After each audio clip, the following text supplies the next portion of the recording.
All right. Okay. Ready, Fred? Let's do this.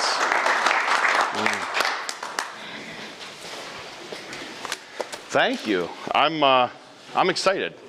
I'm excited for you guys. Last night, Fred and I grabbed some pizza. I hope you don't mind. I asked Fred to help me and his wife Cheryl. They've been helping me for about 12 years growing this business, and they've seen everything from when we had, firewood evaporator. He's kind of watched us grow, and Fred and his wife Cheryl really helped build our business. And I thought it would be good because he's going to give me some truth up here. And then you can ask any one of us questions. But we went to grab pizza last night, and we sat there, and somebody had recognized us and came over, and we sat with some producers here. So if you're in the association and you help put this event on, John, stand up. Stand up. This is what you guys have done.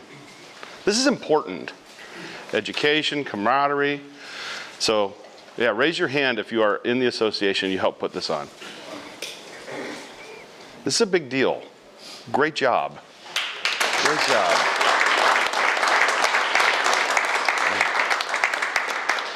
So, last night we sat down, and as we started asking people questions,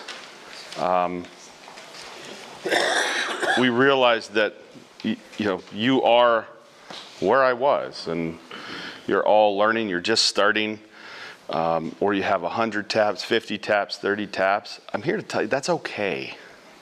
Like, you don't have to apologize to me. I was you, and I've been there, and I've spilled sap down my boot in January and February. So hopefully this can be relatable. I think I'm going to talk more about the humanity of things than I am the technology and maple production. There's plenty of people here that'll be able to talk about that stuff. I'm going to talk about the stuff no one wants to talk about as a business owner. Farmers are entrepreneurs, and we're going to talk about some of those things. And I realized one thing I said last night as I started talking to everybody, and they were kind of apologetic. Well, I only have 30 taps. I said, this is great. You guys haven't been ruined yet. Nobody's giving you a bunch of ideas that, and Fred, I'll let Fred talk a little bit about some of that, but I got up at 2:30 this morning and went downstairs because after meeting everybody, I had a whole plan on what I was going to talk about, and then I realized there's probably some better things to talk about that'll be helpful for you. And that's what I'm hoping for you, is that at the end of this is helpful, it's an encouragement, and that you're excited. And you guys were here an hour before it started. The parking lot was full. This is great. The excitement for Maple in Kentucky is great. So we talked about the association. I realize also that my father gave me such a head start. And I want to be clear that large scale is all perspective. I am not a large scale maple syrup operation compared to some that I've been to. It's very humbling to go to a place that has 260,000 taps.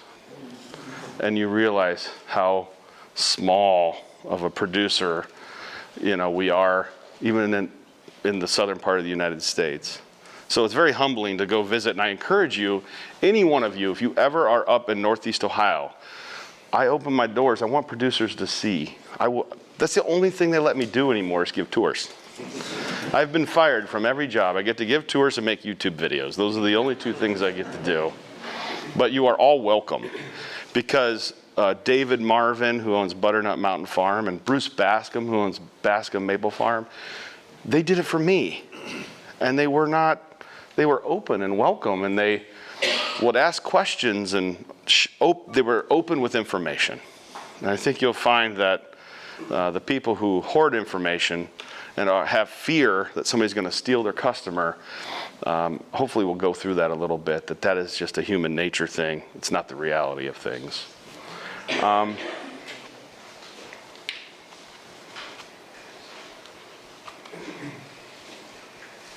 So Nate, you consider Ohio Southern?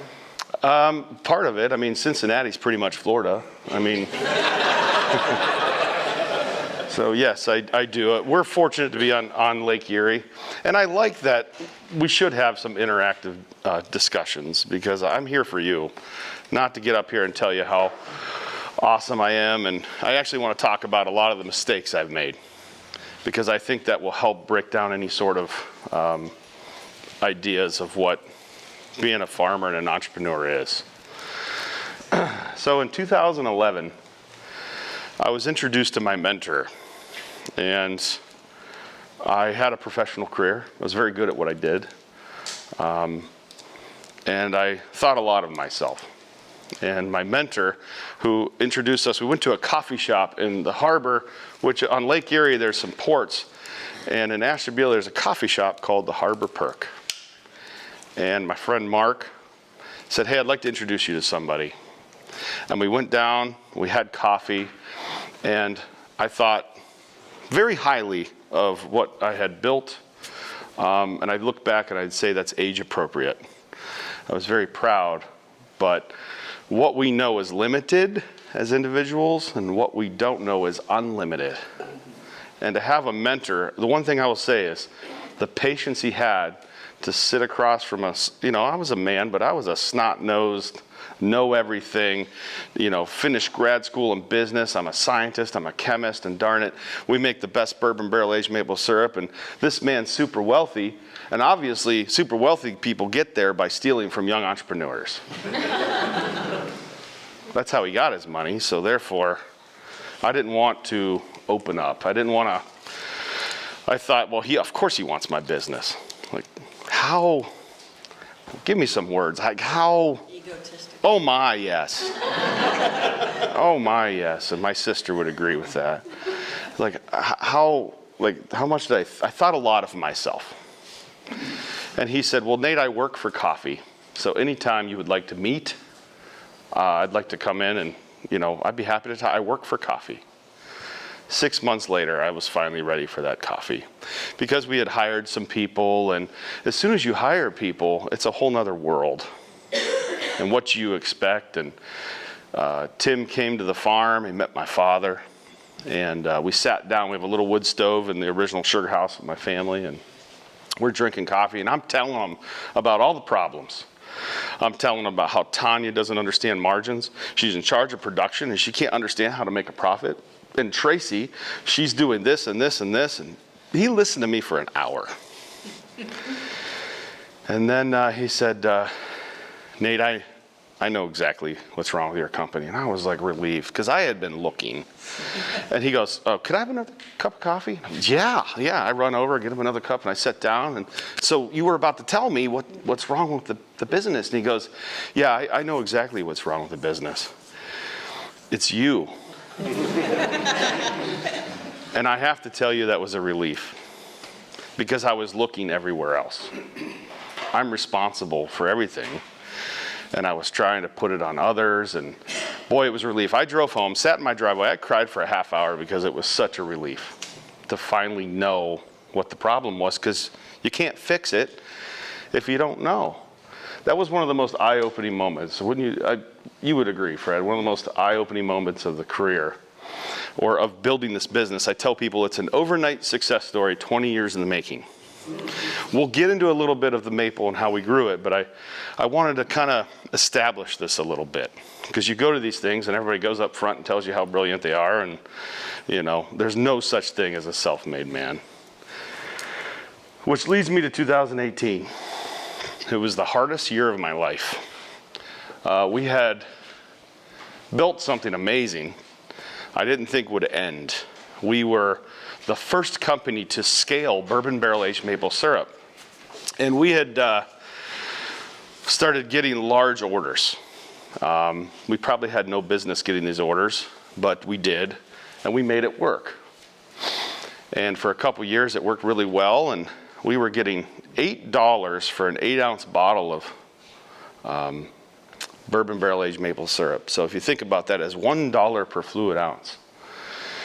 And we were just riding high. I can tell you the first time we got that first check, paid for the first order, it was, I I checked my bank account, because every now and then you can get on your bank account and you can listen, and the little automated voice would talk to you, and I listened to it and it said, "You have 1 million, da da da," and I was just like, "Wow, honey, listen to this," and I go through it, listen to this, and the next day I had like $37 because I had to pay all my bills.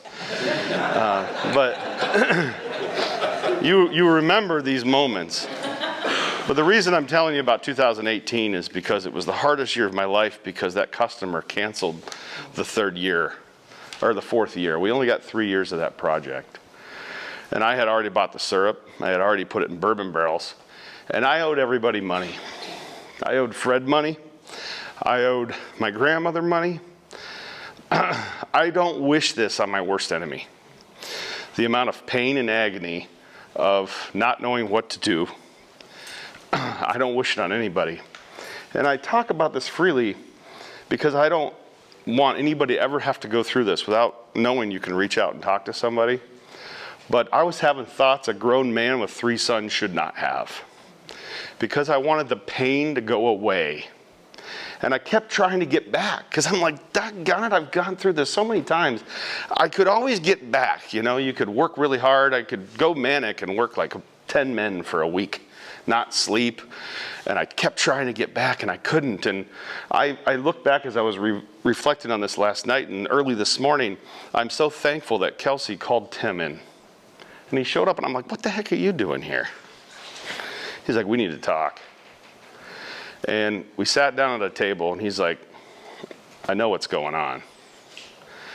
He's like, "Let's grab a pen and grab a paper, and let's start making a list." And I could not use a pen and paper. That's how clouded my mind was. I couldn't write. And he said, "This is way, way worse than I thought." He said, "You need to go see somebody." And I did. I went and got help. I went to a counselor, and they prescribed me some medication. I believe it was called Lexapro. And it was the first time I had slept in probably over 6 months, because when you aren't sleeping, it just compounds everything. Saved my life. Saved my life. And the reason I'm telling you this first is because I want you to know I'm human. I want you to know that the successes come with a lot of hard times too. And we're still going to laugh today. There's going to be some funny things. I only have an hour, and I could probably talk all day. But I did want to tell you those 3 stories about my time with Tim and how important that mentorship was. Do you think Tim has been healthy for me? I think Tim has been healthy for me. And I wanted to start with that. And then tell you that, you know what? Some of the people that were on my team at that time ended up exiting. It's my fault. I think Tim said you hired babies and then you treated them like babies, which made it worse. And some people exited, and the team that was left with me, you know what they said? "We got you." We fought back. I'm sorry. The team that was with me fought back. They said, "We got you." And we fought back, and over the course of 3 years, we paid off all of our debt. And we're stronger than ever. And I think the important thing is you should know that this had to happen, because I wasn't going to listen to anybody. I thought I invented accounting, right? I wasn't going to listen to anybody. It had to happen.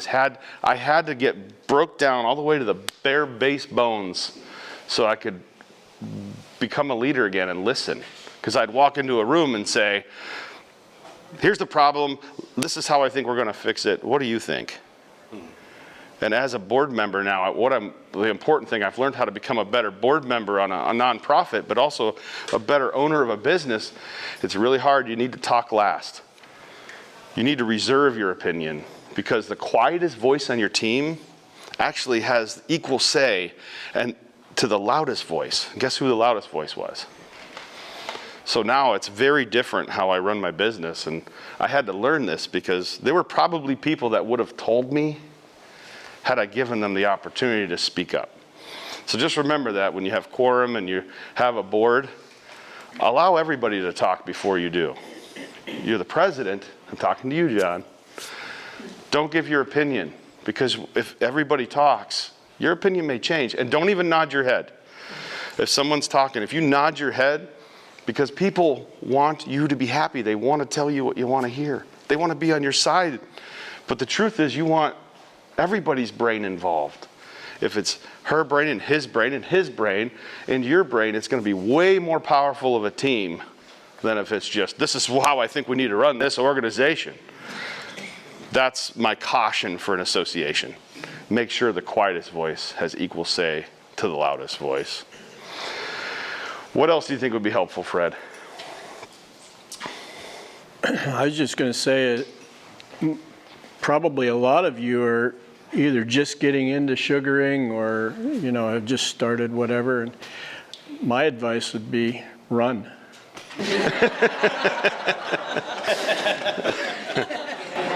Because you're probably going to get addicted. And eventually you're going to end up like that. When he cuts himself, he bleeds maple syrup. I love this. I'm doing what I was born to do. I'm doing what I was created to do.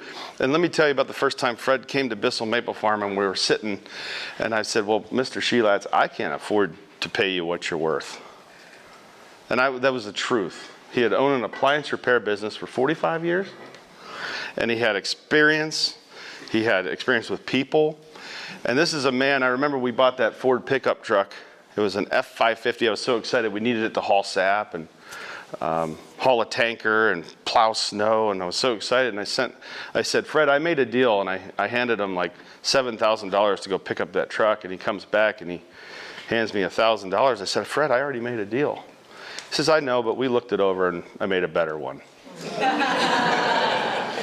To have a man like that in your corner, and Fred is well known within the maple industry. They know him in Vermont. They know him in Wisconsin. Fred, how much maple experience did you have before coming to work at Bissell Maple Farm? I thought Aunt Jemima was pure maple syrup. Slide over this way a little, Fred, so you can, I'm going to make sure you're in the shot. One of the great things about Fred is he wasn't ruined yet. And my father and I really kind of built this over, from 1998 to, 2008 is really kind of the beginnings of where you're at now. My dad had 17 to 30 taps growing up, and 30 taps was a lot. And he would make the syrup, finish the syrup on the wood stove in the kitchen, filter it, and I was raised with it. Because his dad did it, and his dad did it, and I realized how grateful I am for that experience, because when I went off to college, I didn't realize not everybody had pure maple syrup.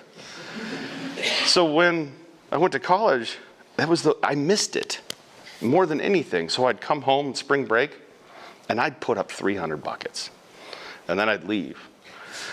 And my dad would have to do all the work. And this is also how I bribed my college professors so I wouldn't flunk out of college. I'd come back with quarts of maple syrup.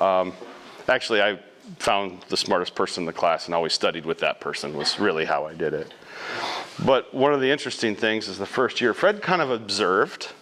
He was really interested because Fred raises beef cattle.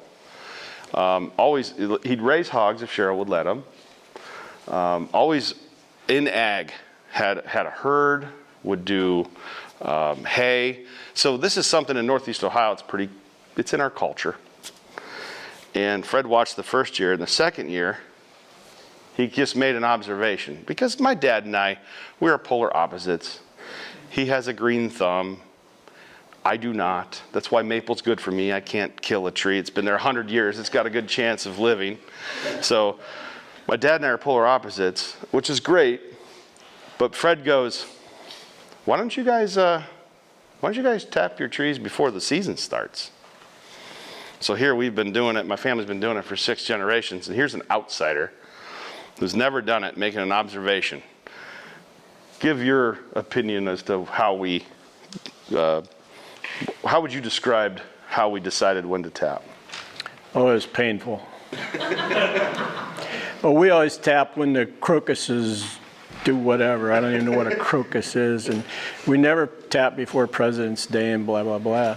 And so that year we tapped We started tapping in, it was 10,000 taps. We probably started tapping between Christmas and New Year's, but we were making syrup the first week in January. And, oh, really? So we had the best year, I think, of ever. But yeah, it was a process. It was interesting. It was fun. The growth, right, in the last 20 years of what we've experienced, we went from buckets to tubing with vacuum. Convinced my dad it was okay to tap a soft maple, because you don't tap soft maples with buckets. And there's truth to that, because the sugar maple has probably 50% more sugar, which is less water you need to boil out. So I understand his perspective. But once you're on vacuum, we realized that actually the soft maple, we call them red, we'll say soft maple and red maple interchangeably, but there's probably silver in there. That's 60 to 70% of what we tap. That's at our farm. We also tap at a Boy Scout camp. There are 3 sugar maples in that system that I've found, but it's predominantly soft maple. And that was a change for us. And how many people here tap predominantly soft maple? Is the syrup okay? Oh, yeah. Yeah, it's a little darker, I found. It'll run sooner, so the sugar maples will run a little later, so the sap will run sooner on the soft maples. And at the end, the soft maples the chemistry will change a little bit while the sugar maples are still giving you good sap. But there's that sweet window in the beginning. And the syrup at the beginning and end, there's a market for any syrup, just so everybody knows. But I think it'd be a good time to maybe talk about barrel-aged syrup and then open it up for questions. Because I really want to help you, not bloviate about us. So this actually ties to Kentucky, but not in the way you would think. The first person I ever bought bulk maple syrup from was Irv Gingrich, an Amish man in Middlefield, Ohio. And his family makes some of the best syrup I ever had. And I remember writing a home equity check for $20,000, and it was like $3 a pound. And I will always remember that. It was the first time I ever bought syrup from another farmer to keep up with orders. And I will talk about how that's okay. That's okay. I'm not lying. I'm open about it. In fact, my customers like the fact that I'll never run them out of syrup. And my relationship with those farmers is important, because I wouldn't have a business otherwise. But he called me up and he said, "Nate, I've got some syrup here from Kentucky I'd like you to try." Really? Do they make syrup in Kentucky? This is probably about 10 years ago, 10, 11 years ago. So I drove over there, and there was about 20 drums. They were white plastic drums, and that's at the time was probably $25,000, $30,000 worth of maple syrup sitting there. He said these fellas in Kentucky made this syrup, and they went and got food grade drums. The reason I'm telling you this story is because you can be penny wise, pound foolish.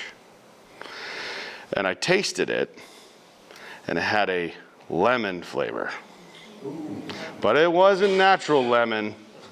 It was like dum-dum sucker, like floor soap lemon, like the fake lemon. Because at the time we made barbecue sauce that included lemon juice. So Irv was thinking he really wanted to help these guys. They had sent samples up to Bruce Bascom. He says, "I can't use this." And I thought, holy cow. These guys didn't want to go buy drums. So they did what the logical thing would be and go find some cheap food grade drums. But what happens with plastic is it's porous. And whatever was in there was probably never heated to 219 degrees.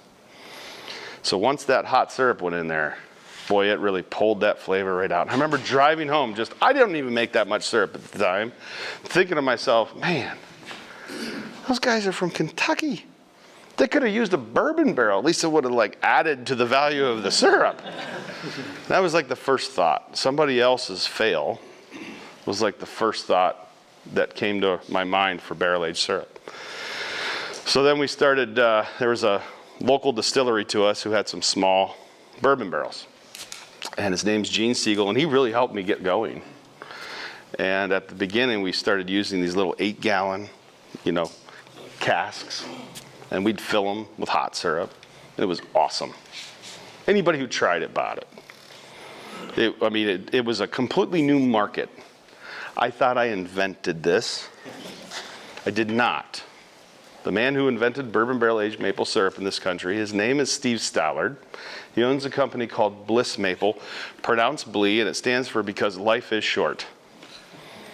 And that man invented it 10 years prior. He had a 20-year runway before anybody figured it out.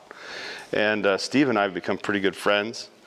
We started a craft maple syrup festival and invited him, and he was the first honorary person to get that award.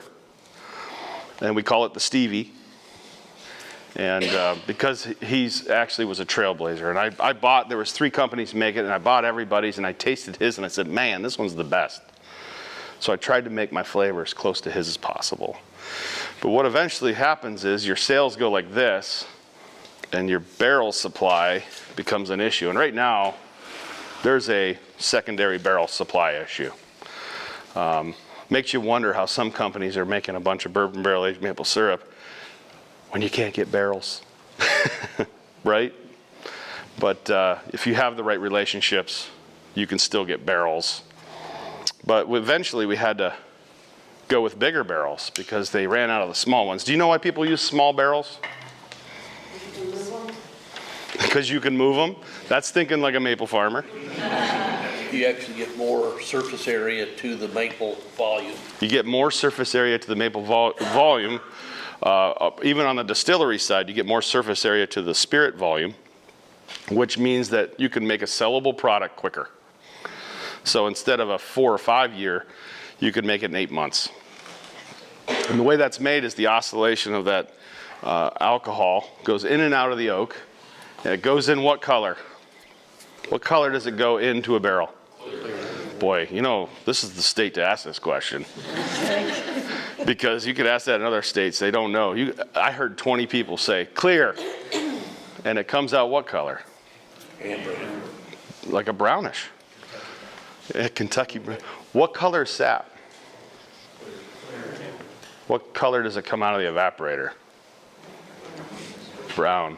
Do you know how similar the processes that are actually occurring is when they take an oak, white oak, American white oak barrel, they char the inside. They're actually charring and burning oak sugar. And that oak sugar is what is giving the flavor to the spirit. When we make maple syrup, we're actually controlled burning the sugar to give it the color and flavor. It's caramel. I love caramel. Bourbon's about that caramel. Maple's about that caramel. I didn't know that going in, but all we're doing is mixing maple sugar with oak sugar. And it's very interesting how well they go together. This is the one product that, out of all the craft maple products, it tastes pretty good. There's a lot of them out there. And this is the one that I think has the most staying power. But eventually we ran out of small barrels and we started to have to go after big barrels. And if you fill a big bourbon barrel full of maple syrup, you get something that tastes like maple syrup and smells like bourbon. And then we tried all the things that you're thinking, well, why don't you use a barrel more than once? Because you can't even use a big barrel once. That's why I'm very curious how people are making barrel-aged syrup with big barrels. So what we do is we use a big barrel 3 times. And it turns out that a 30-gallon or 25-gallon bourbon barrel with maple syrup gave us exactly what we wanted. So we would make 2 of the 10-gallon barrels and 2 of the 53-gallon barrels. We'd mix that, and that gave us the flavor that we wanted. And we found out that the formula for the small 30-gallon barrels was exactly the same as 3 53-gallon barrels. So we work 3 times harder than anybody thinks we do. And I used to keep that a secret, and then I realized no one's going to work that hard. No one's going to work that hard. And I guess I wanted to talk a little bit about barrel-aged syrup because here I am, 1,200 taps in Northeast Ohio. How can I make a difference? How can I sell my product? How can I beat the people who I look up to and I go, wow, these guys are packing a lot of syrup. How do we change the story? Change the story. First year we did a food show in the IX Center in Cleveland. We had a booth and we took every maple product we had, buddy. We had maple cream, maple candy, maple peanuts, maple pecans, maple cream. Sounds like Bubba from Forrest Gump with the maple candy. We had every maple product in our booth. We were so proud of all the products that we made. And what would happen is people would like walk by and they're almost like intimidated. And we went back the next year and we said, well, no, we're not doing that. We're taking one product. I had the barrel-aged syrup at that time. We just took one product. And they voted us best new vendor. Like, didn't even know that we were there. And then we were the best new vendor, and there was a line. We confused the consumer with everything else we had because we were so proud of all the products. Were they good products? Excellent products. Amazing products. But the consumer was just inundated with all this maple, and we just changed our story to, hey, we got bourbon barrel-aged maple syrup. Would you like to try some? Just ask the question. People can react how they want. It's either yes or meh, right? You're going to get a face. Don't react to it. It's their loss. So give samples. If you sample it, you will sell it. And we had a line, didn't we? And that built our business. Bourbon barrel-aged maple syrup really built our business. And I guess that is the two things they asked me to talk about, is how we went from small to a larger size company, and talk about the barrel-aged business and how we do it. And we're really good at it. We do it for a lot of companies now. And we used to drive down to Lexington, Kentucky, and we got gypped on a lot of barrels. We learned a lot of hard lessons. Barrels are a perishable item, just like fruit, like bananas, like apples. And they saw us, Ohio boys, coming from a mile away with our little Sprinter we would rent from Hertz and drive down, and they'd fill it up. We'd get back, we'd fill it full of syrup and go, this stuff doesn't taste good. So we had to learn to get fresh barrels, not decoration barrels. And we learned a lot of hard lessons, and I wanted to share them. And I hope at the end of this, I can save you a lot of heartache, a lot of, tell you the mistakes I've made. So, yep. When you're done using your bourbon barrels, is there a market for that used barrel, or go back to the distillery, or go back to maybe a beer maker or another? That's a great question. The question he's asking is, after you're done using the maple barrel, is there a market for that barrel? Is that the question? Absolutely. What's that barrel worth after maple's been in it? Is it more or less than bourbon?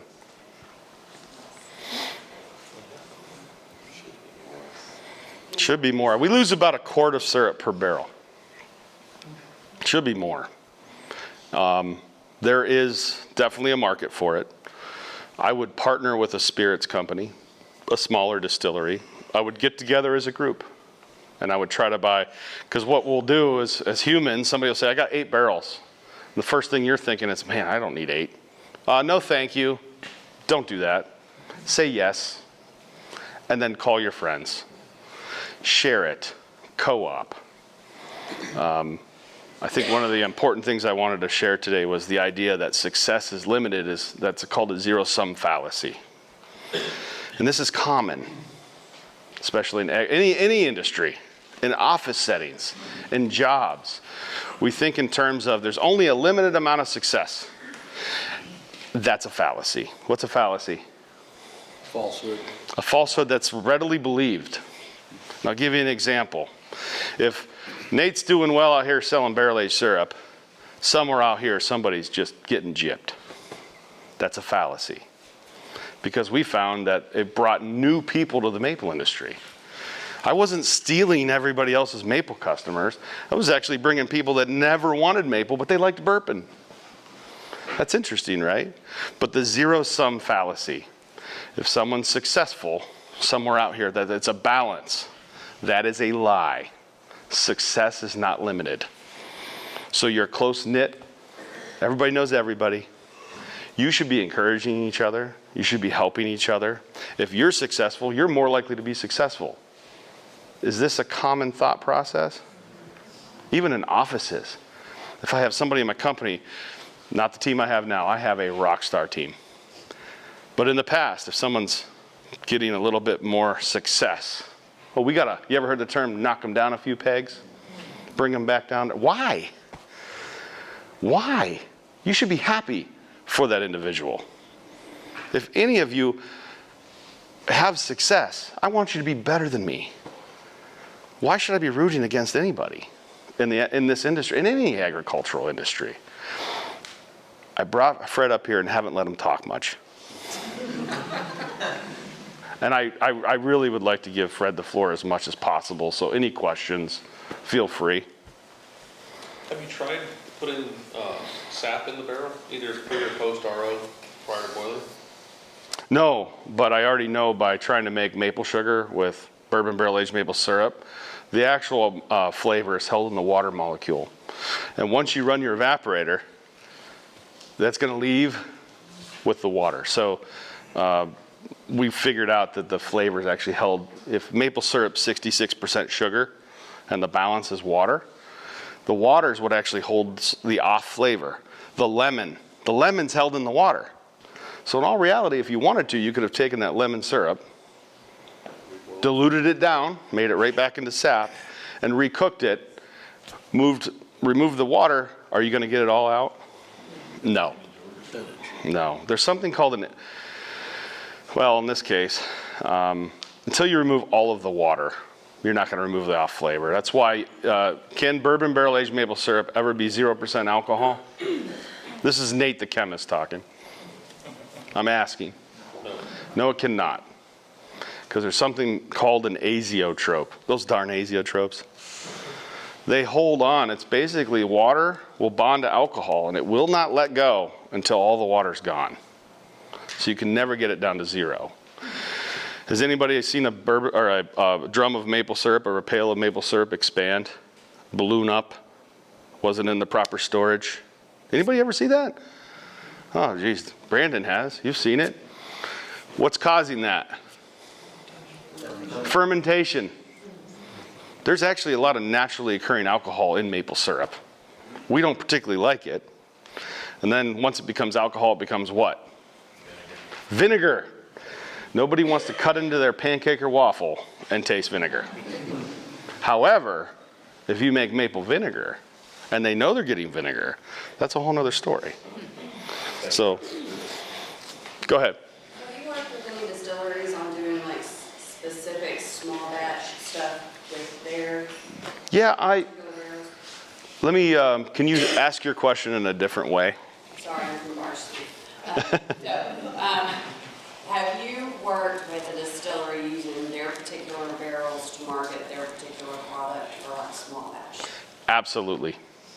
Her question is have we ever worked with a distillery to make a small batch bourbon barrel aged maple syrup? It's actually become a nice little business for us. We're all not blind to the fact that the craft brewing industry, is it declining or increasing? What was that? Increasing. Craft brewing? Decreasing. Yeah, it's not a, we grew, basically we've hit the peak and now we're on the tail end. So many people got into it, invested into it. They get to the end of their career, they want to retire and start a brewery. They started a lot of breweries, and when you have a lot of something, what happens to the price? You can't get the margins. I'm not saying the craft beer industry isn't a good industry to sell your barrels or partner with just maple syrup and a beer. What I'm saying is there's another industry that's growing really fast that has a lot of ties to this state. Distilling. It's growing fast. So a lot of people don't have a product to sell. They start a distillery and they have to wait. And then they'll get a couple barrels. But you can give them a product right away that they can sell in their stores. Somebody can walk in. If you don't like bourbon, you may like bourbon barrel aged maple syrup. So you have more market to sell your brand and move it. And that is something I highly recommend. Is there a lot of distilleries in Kentucky? You guys, there's plenty of business in this state. And I highly recommend barrel aged maple syrup as a way to get higher margins for your syrup. How long do you keep your maple syrup in there? Oh, this is the truth. This is a great question. How long do we keep our maple syrup in the barrel? And I think the industry knows this. We just don't want to say it. How long does it take us to get flavor in our bourbon barrel aged maple syrup, Fred? Couple hours. Yeah, a couple hours. Does anybody like that story? No, I can make barrel-aged maple syrup in about 2 hours. Here's the deal. Nobody likes that story. So how long does it take to get the flavor? Time doesn't matter. Does it matter for bourbon? Yes. People love that story. They want to hear how long. I'll leave it in that barrel however long you want. So if I have customers that want me to make barrel-aged maple syrup for them, I will ask them, how long do you want me to leave it in the barrel? I get the flavor in about a day. So how long would you like me to leave it in there so you could tell your customers? Because what do the customers care about? What do the customers care about? The story. What should you care about? The story. Farmers, we're funny. We think because we make it that our opinion matters. Our opinion does not matter. I'm going to say that again because it's kind of a profound thing, and it was been a hard lesson for me. My opinion on maple syrup does not matter. We're going to say it together. Are you ready? My opinion on maple syrup does not matter. The sooner you get your head around that, the better off you'll be as a business owner.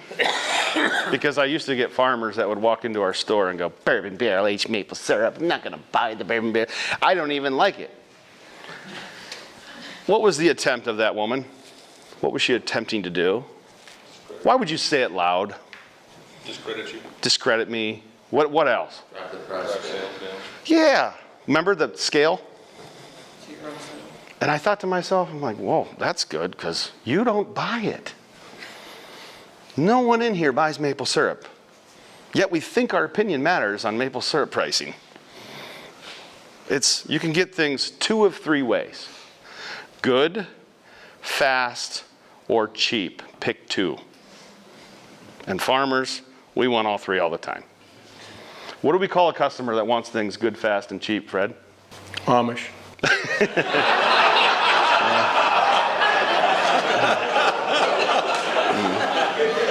I forgot to say at the beginning of this that there's a greater than 0% chance that we get canceled by making this video. I was going to say a bad customer. But yeah, don't be a bad customer.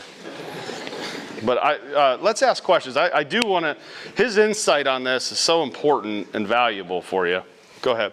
When you were scaling up, you said you started with buckets, presumably that was on your own land. Mm-hmm. And then at some point you were buying syrup, not even sap, I guess, but syrup directly from people. So in between, I'm way down on the Sure. Yeah, let's. So we're already using some taps on a neighbor's land. Mm-hmm. But so do you have any experience and information or help on how you might lease taps, or did you lease taps from anyone in between? Yeah, so the question is, how would you go about approaching somebody about leasing taps? What's the most important thing about making syrup? What do you need?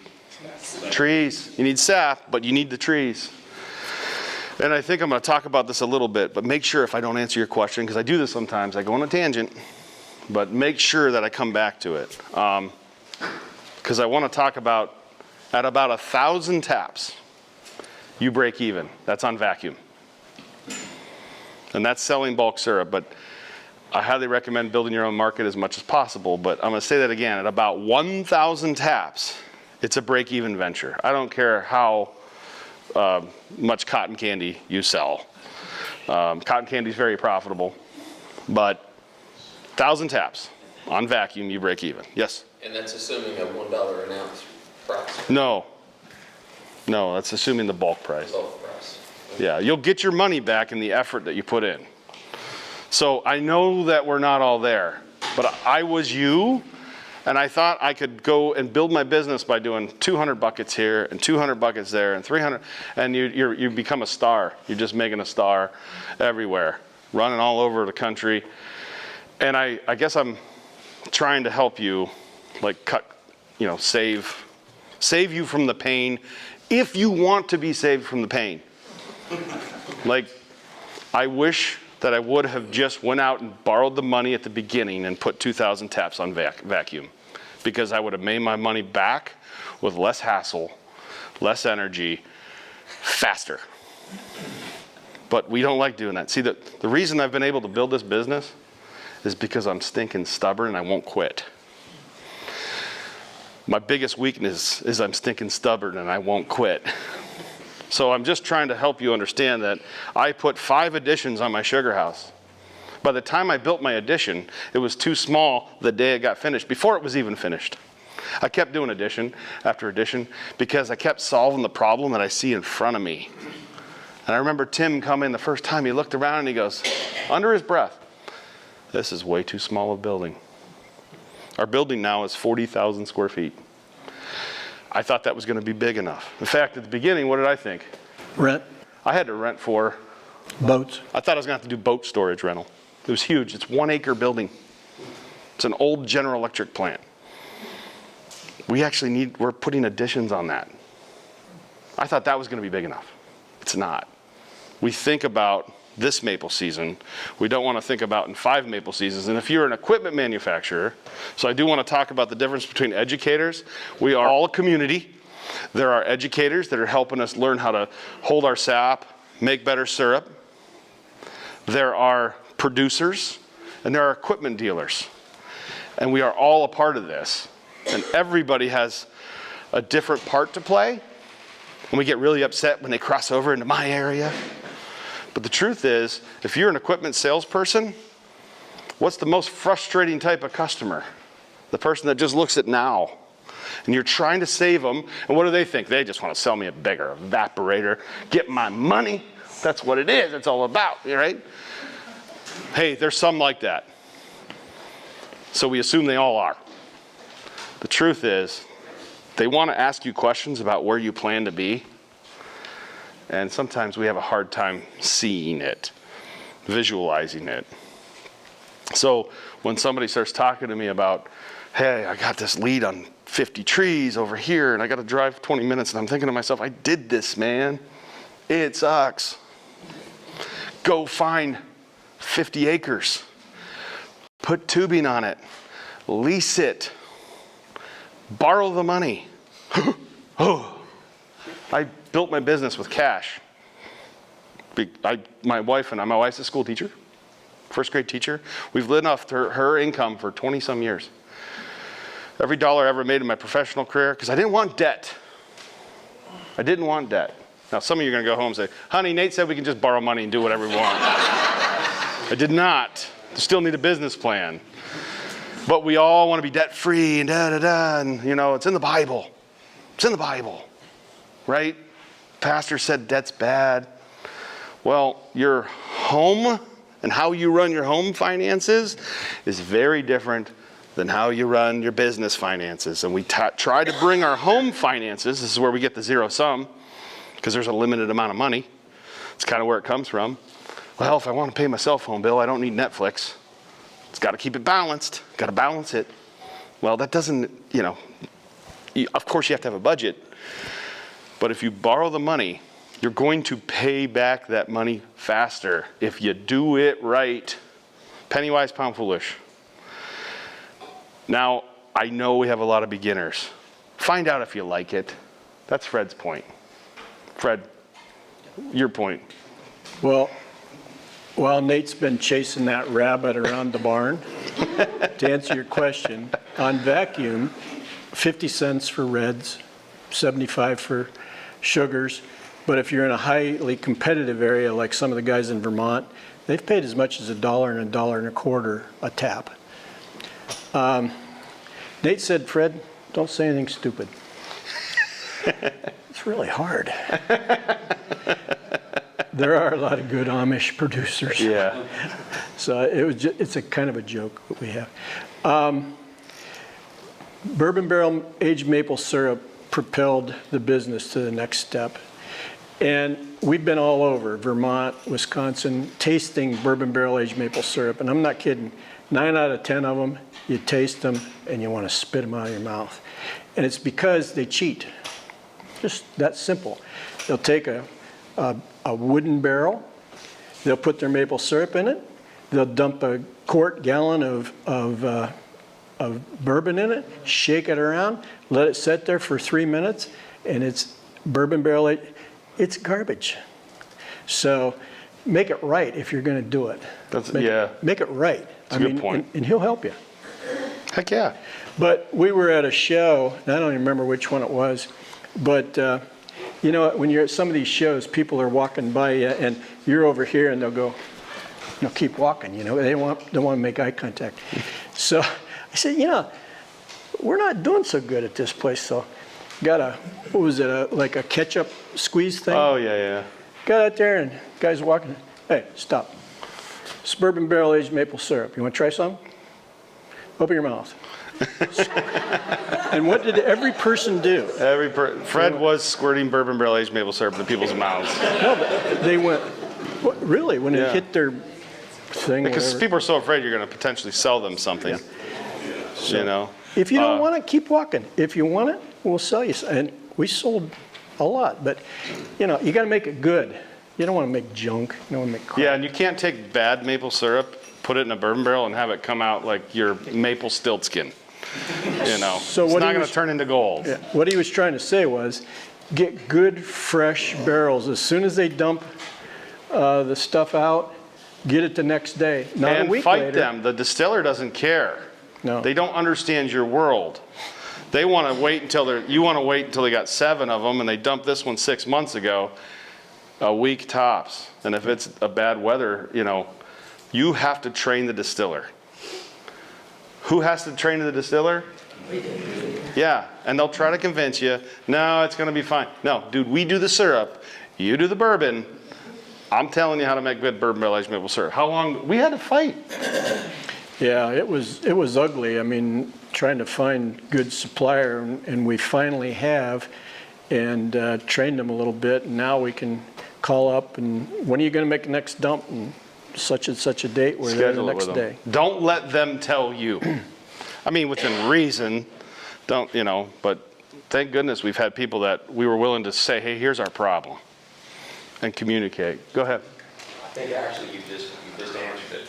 We do small scale barrel aged in 5-gallon barrels. The biggest problem is finding a suitable barrel. To someone that's selling a barrel, we found, it's freshly done, 2 weeks ago. What do you guys look for? When you uncork that, pull that bung out of the barrel, do you want it wet? Mm-hmm. If I see my reflection, that's a good thing. Well, I pick up most of them, and many times there's actually not liquid in there, but it's glistens or it's Still wet. yeah, yeah. And you put your flashlight in there, and it's wet. It's moist. Yeah, but you can't let them dry. Number one, they'll leak all over the place. How hard is it to make syrup, and how fun is it when it leaks on the ground? Now the dogs like it, but So this is, I guess, my last saying for you. I know I'll come back to you. What's maple syrup good on?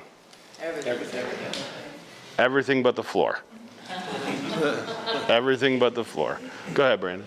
So I was over in Virginia this week, and the ATF is involved in how over there. So people are making, we got one producer over there who's kind of ruining it for everybody. He was making it hot. And somebody complained to the ATF, and so now they're involved. And in Virginia, they're doing bourbon and rye whiskey and other, so they're requiring them to send it off to a lab and pay $2,500 for each single one. Because one person was way too much alcohol. Now, Now this may go industry wide. yeah, I mean, it's bound to happen. So sadly, Warren Buffett didn't come up with this, but it's the 3 I's. You first have the innovators like Steve that comes up with a good idea, puts bourbon barrel, maple syrup in a bourbon barrel, so he innovates. Then the next I, what's the next I? Imitators. The imitators go, holy crap, look at that. He's making $1.25 a fluid ounce. I'm getting in. And the imitators come after the innovators, and then it's the third I that ruins it for everybody. What are they? IRS. Idiots. It's the idiots. Yeah, that's their greed. Their avarice is what Warren Buffett says. So greed will ruin it, and it'll bring down the good actors, the people who are actually doing things the right way. Our regulator said at the beginning the farmers really weren't thrilled with this idea because I was making commercial syrup and selling it. And the regulator said, if Nate wants to go get pickle barrels and put maple syrup in pickle barrels and make pickle barrel aged maple syrup, can he do that?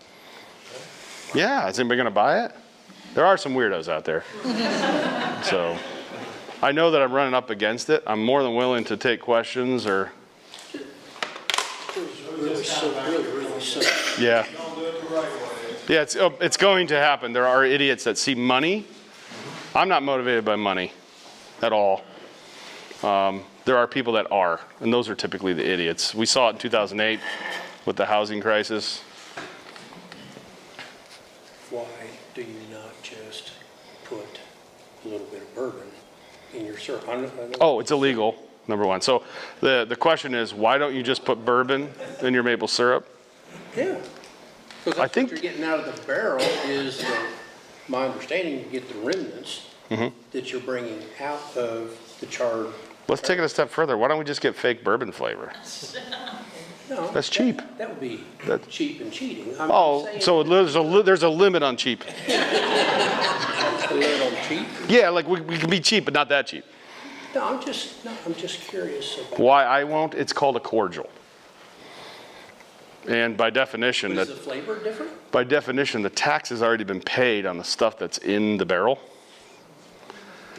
If you're buying liquid bourbon and dumping it in maple syrup, you are creating a alcohol product. Very different. All the time in Kentucky, bourbon balls. Do you sell it to children? I don't know that there's an age limit on bourbon balls. I don't know. I should not have asked that question here. Junior, you're 10 years old now. There is. It's time you learn. Yeah, there is.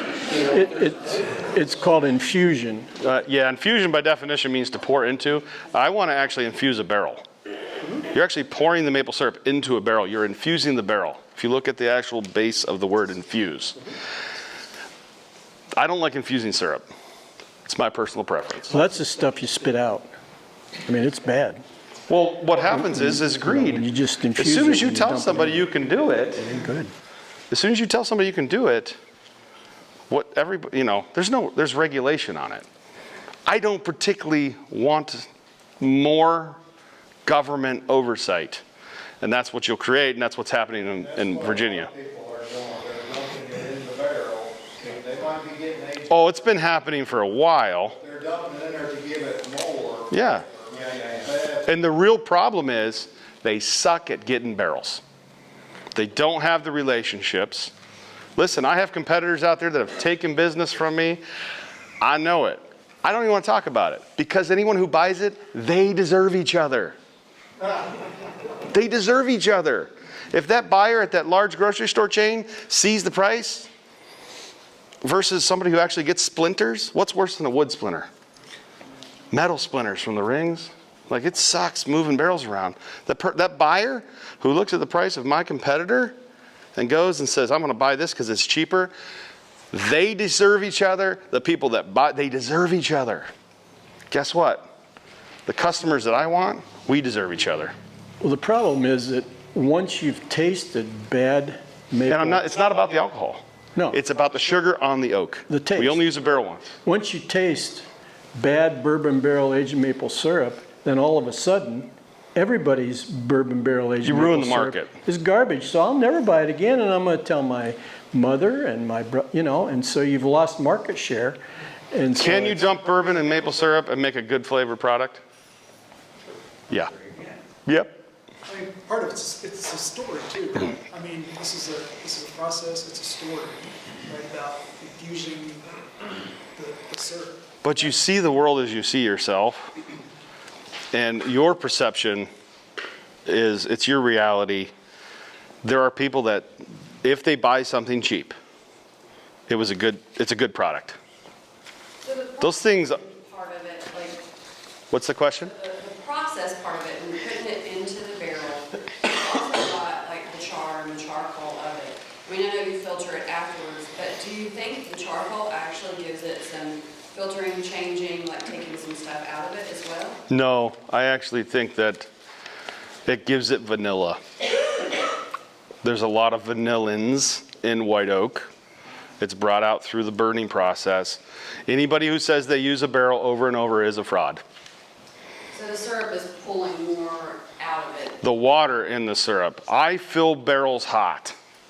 If you fill a barrel hot, what happens to maple syrup when it cools? It shrinks. You create a vacuum in that barrel. If you create a vacuum in that barrel, you're pulling out of the oak into the syrup. So cold packing a bourbon barrel doesn't work well. Using the barrel over and over doesn't work well. I know there are people out there that will rationalize, I'm going to use this barrel over and over so I can say it's bourbon barrel aged maple syrup, and then I'm just going to dump bourbon in it. I make 4 million gallons of bourbon barrel aged maple syrup out of this one barrel. And they think that's rationalizing it. I don't even want to waste time with it. Like, it's already happening. I want to talk about the positive things. I just don't want to create frauds here. They're here already. Not in this room, but they exist. They're going to ruin the industry. We're all going to end up not being able to sell a product because of bad actors. And by the way, those are the people that get into something, they get out real quick. They're not even going to stay in the industry. So my family's been making maple syrup for over 100 years. My name matters. There's a lot of people that see a quick buck. They're in, they're out. How do you fix the story so that you can separate yourself from the fakes? I tell the truth. So I tell the truth on everything. Fred and I get in our box truck. But is it on your bottles? You have something on your labels that says this is the real deal, or? I think marketing is more or less, unfortunately, there are ways to say things. Think about this. Let me give you a great example. There's 4 million gallons of maple syrup made in the United States on paper. Probably they figure it's more like 6 million gallons. If maple syrup goes from a tanker to a specific company not to be named in Vermont, gets put in bottles, and on the back of the label it says, Vermont, what does the consumer think? It's ambiguous. Remove ambiguity. If you want Kentucky maple syrup and you put Kentucky on the front of the bottle, what does it have to be? It has to be from Kentucky trees. I'm telling you this because the consumer is dumb. They are dumb. We're dumb. We're consumers in other areas. We just happen to know a little bit about maple. If I put maple syrup in a jug and it says Ohio maple syrup on the front label, what does it have to have in it? Ohio maple syrup. If I buy maple syrup from Kentucky and I put it in my Bissell Maple Farm jug, and on the back it says I buy from firefighters, teachers, engineers, I partner with farmers, and it's got Jefferson, Ohio on the back label, I have to have a label. It's legal. Unfortunately, people will think because on the back it says Ohio that all of the syrup from our facility is from Ohio. There's things, the regulators, I have to do things legally. It does not say pure Ohio maple syrup on the front of my jug. It says my address on the back because if somebody gets sick. How many people have died from maple syrup? Zero. But the state says, federal government says they still need to be able to get in contact with you. Let's just say a bumblebee flies into the syrup, you put it in a bottle and somebody ingests a bee because they're allergic, they have to be able to trace it back to you. That's law. This isn't like Nate's opinion. I am proud of the farms that I partner with. I am not hiding from it. And there's a lot of farmers that have their own markets and they go buy syrup from another farmer and it's like, you think it's a black market deal. Don't tell anybody. I'm buying syrup from you, but don't tell anybody. Why? It's because that's how you don't buy it. You aren't the customer. Do you know how much business I get because a farmer runs out of syrup? And I don't even want it. I get a call I get several calls every Thanksgiving. Yeah, our farmer, he said it was a bad season. Okay. Yeah, that's always the excuse because they think that's going to work. Should you ever run out of maple syrup? No. Should you ever run out of maple syrup? Every year. No. Do you want to make money? I should have started with that. Do you want to make money? You're not the customer. But what I had this too. I had this too. I didn't want to put somebody else's syrup in my jug. And then I realized that's a freaking benefit. How many maple families do we partner with? Bunch. 100? I eat at their dinner tables. When I'm in town, I don't have to get a hotel. I stay with these families. I've known them for decades. If you're a grocery buyer or a big buyer of maple syrup, do you want the guy that makes all his own syrup who's going to call you in November and say he's out? Or do you want the guy who knows everybody? What do you want? What's got your job on the line if you're a buyer? What would get that buyer fired? Unfortunately, in corporate America, everybody goes to work every day thinking about how not to get fired. So if I run my grocery store out of maple syrup, what's going to happen to me? I'm going to get fired or get yelled at. Buying from small producers, this is the crux. I want to be authentic. I am authentic. Is every drop in my jug from me? No. I bottle more maple syrup than the state of Ohio makes. How in the world can I get every maple farmer, even in Ohio, to sell me their syrup? They won't. And that's okay. They got markets too. Does that make sense? I'm telling you, it's okay to buy from farmers. I will help you. Call me. I'm not going to run around, by the way, and say, yeah, I sell them all this syrup. So if you want to buy, we're all worried about losing business. There's so much business out there to have. Somebody else had a question. Well, kind of, so the lady in front of me, so we're, Kentucky, there's not a farmer down the road to buy syrup from right now, so. Not yet. Not yet. So do you buy sap, or did you early on? So sap is very regional. You can't really ship it. I do buy sap because people are willing to sell sap. I have a place that I will ship it by tanker at a Boy Scout camp. We haul it to our facility. I don't really buy sap anymore because we are organic. So I have to use organic sap. Another fraudulent thing to talk about at some point. Hey, listen, it's just a tax. By the way, I don't buy it, so it doesn't matter what my opinion on organic is. Guess what else? Who else's opinion doesn't matter about organic? Yours. You want to make money? Organic. It doesn't matter what you think or if you would buy it. Hey, what's the difference in organic and non-organic? About $400 or $500 for you guys. It's a tax. And they don't know anything about maple. They just want the money. The customer in California has no idea how maple's made.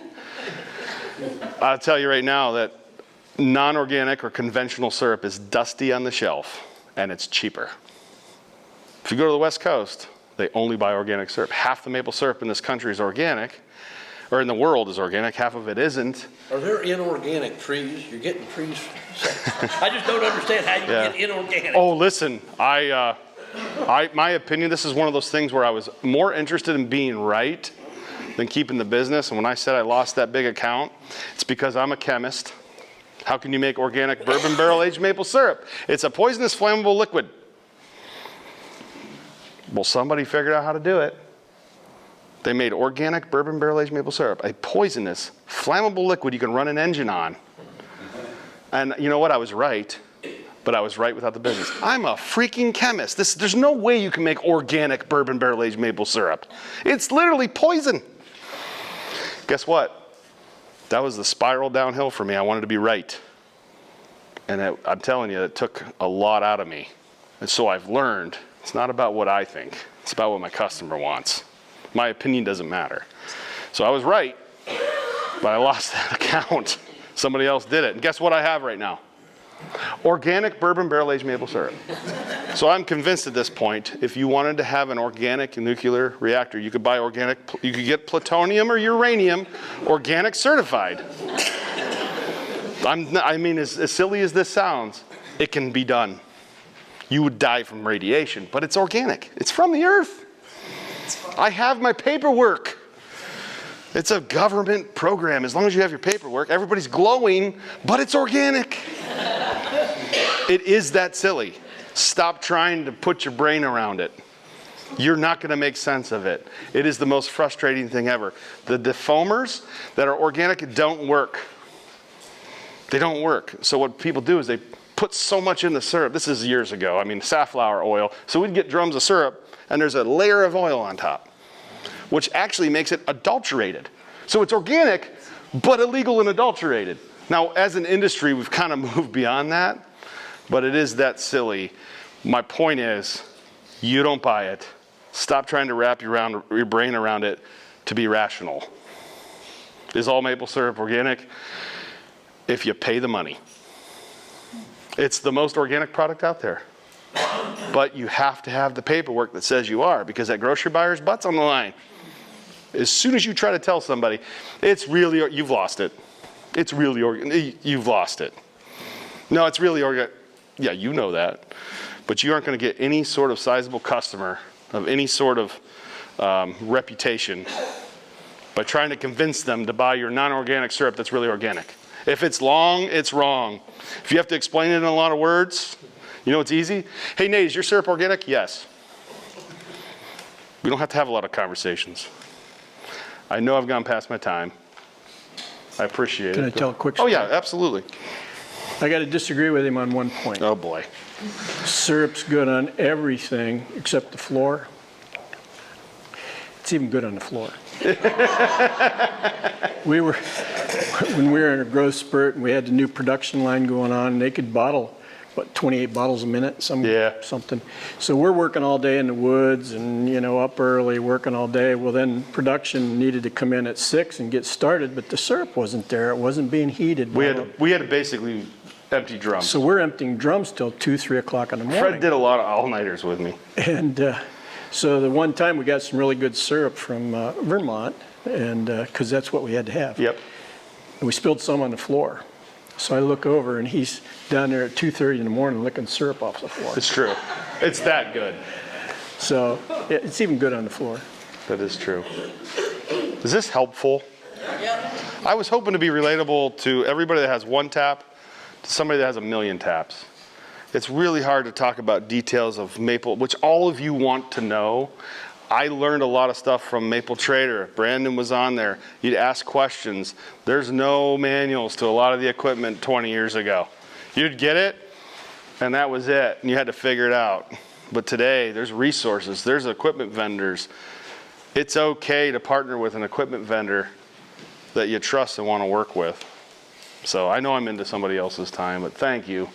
Thanks for giving me an opportunity.